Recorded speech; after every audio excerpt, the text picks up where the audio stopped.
Hi, I'm Martin. Welcome to Oxford Online English.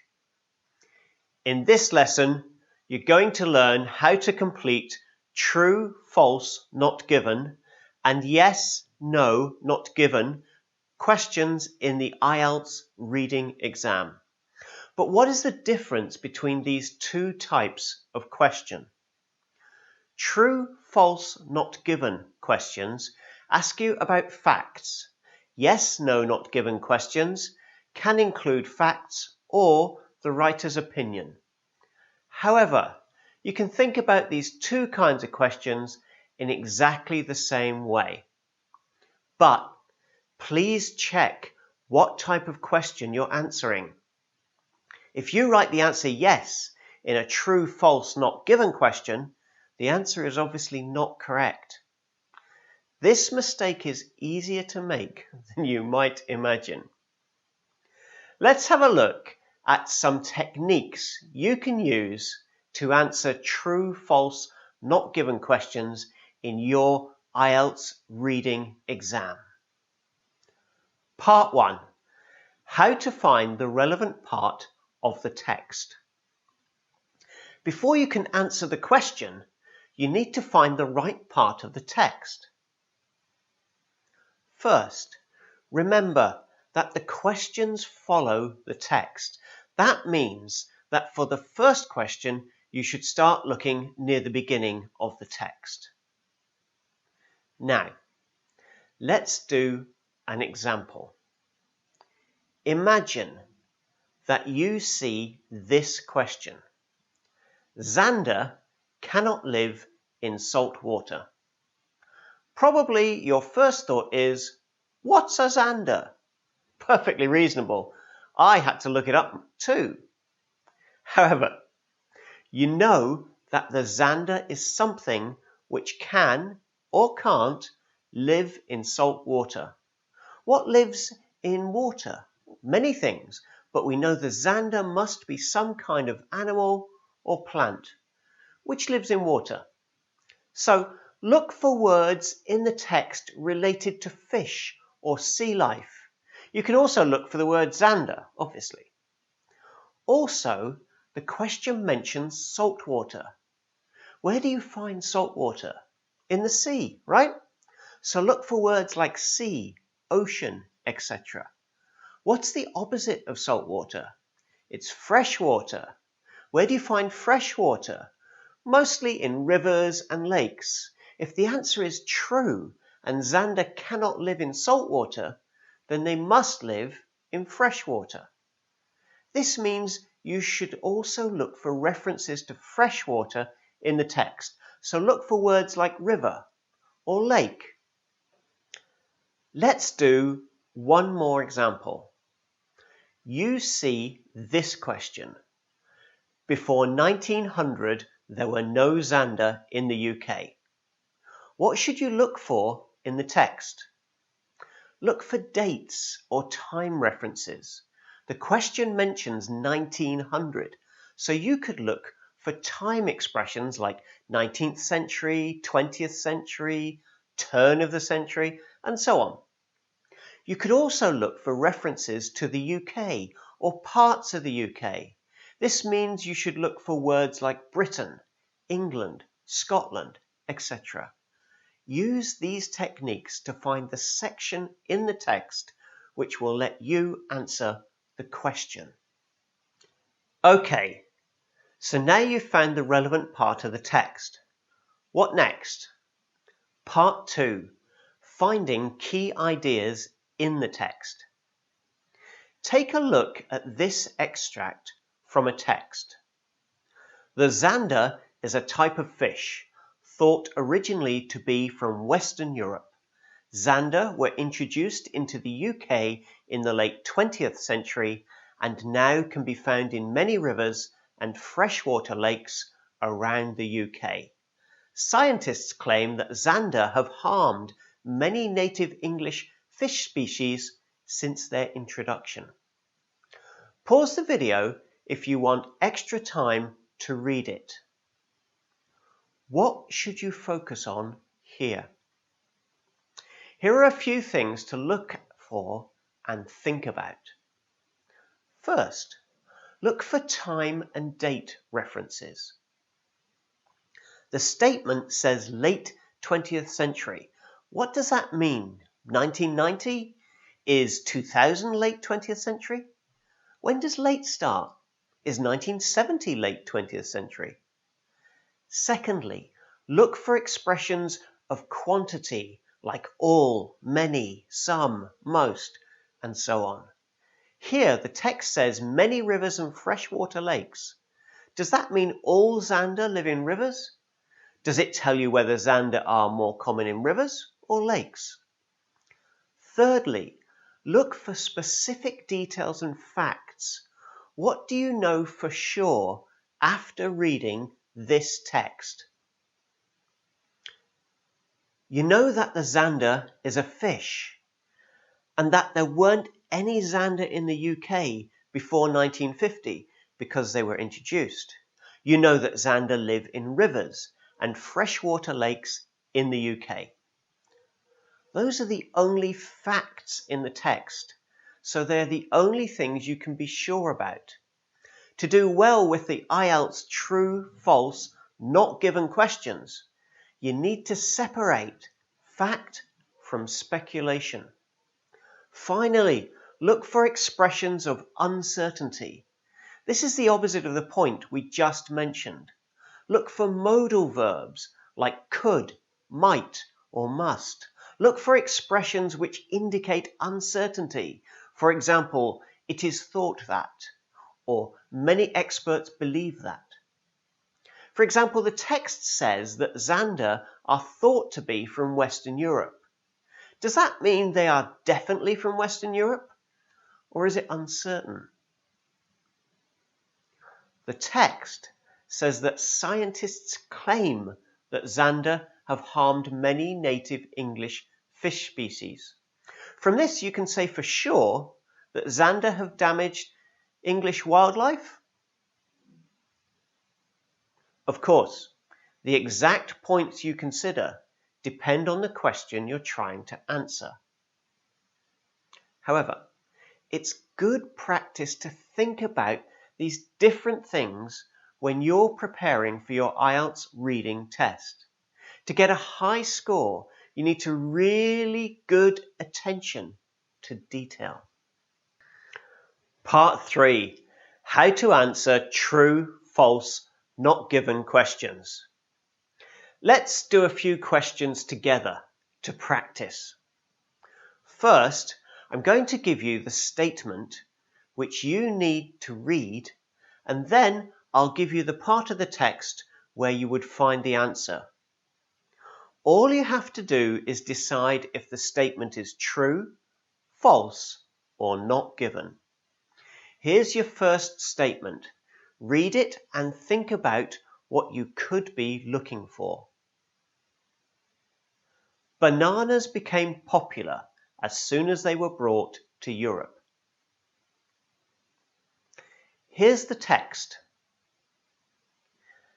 After their introduction to Europe, bananas were an immediate sensation and became a staple in many people's diets.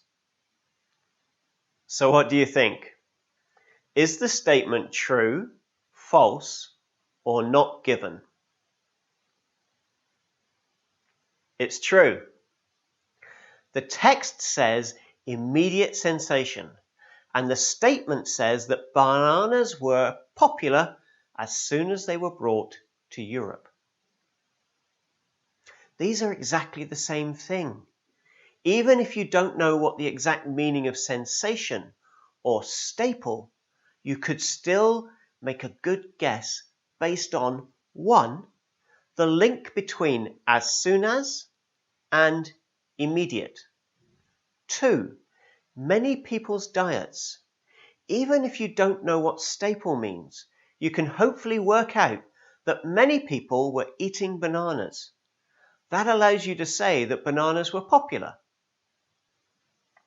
Let's do one more. Here's the statement. Capsaicin can irreversibly damage the mouth. And here's the relevant sentence from the text.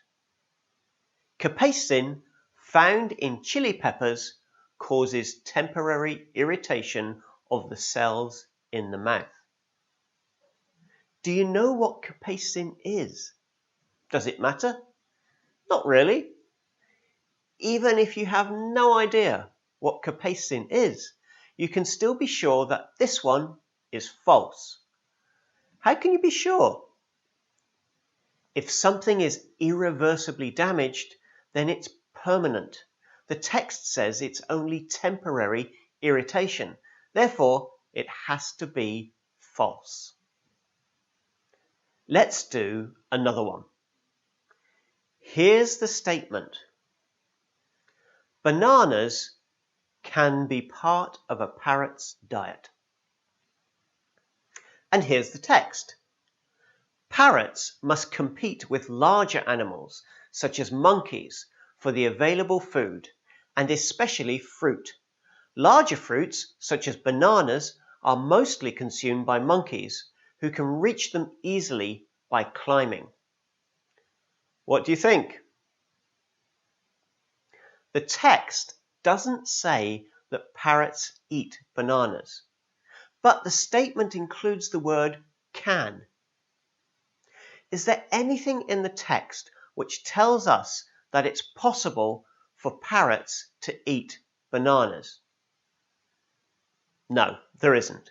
We know that parrots eat fruit and that bananas are mostly consumed by monkeys. The text strongly suggests that parrots can eat bananas, but it doesn't directly say so. So the answer is not given. Be careful with questions like these. It's natural to read something like this and guess that parrots can eat bananas. It's reasonable to guess. The text does suggest this. However, your answers must be based on what the text says or doesn't say. Part 4. How to answer yes, no, not given questions. So, you've seen how to answer some true, false, not given questions. Now, we'll look at some yes, no, not given questions. Remember, you can approach these in the same way. The only difference is that yes, no, not given questions may also include the writer's opinions. Here's a text. Pause the video to read it if you need extra time. Wainwrights, established in 1863, are now among the leading exporters of glass tankards and other glass products anywhere in the Northern Hemisphere. Although not immediately profitable, the company, now based in Chicago, has grown prodigiously into a brand whose elegant receptacles are widely sought after and admired by many. All right, here's your first statement. Wainwright's success was instantaneous. Instantaneous has the same meaning as immediate. We know Wainwright's brand is now sought after, well known and wanted by people, but also that it was not immediately profitable. The statement says instantaneous success, but our text says Wainwright's wasn't immediately profitable. If a company isn't profitable, is it a success? No. So you should choose no. Question number 2. Wainwright's is one of the leading exporters in North America.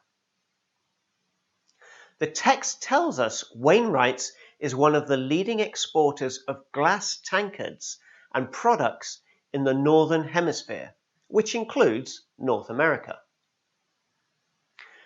However, the statement just says leading exporters, while the text says leading exporters of glass tankards and other glass products. So, we know that Wainwright's is a leading exporter in one particular area, but we don't know if it's one of the biggest exporters overall. What should we choose in this situation?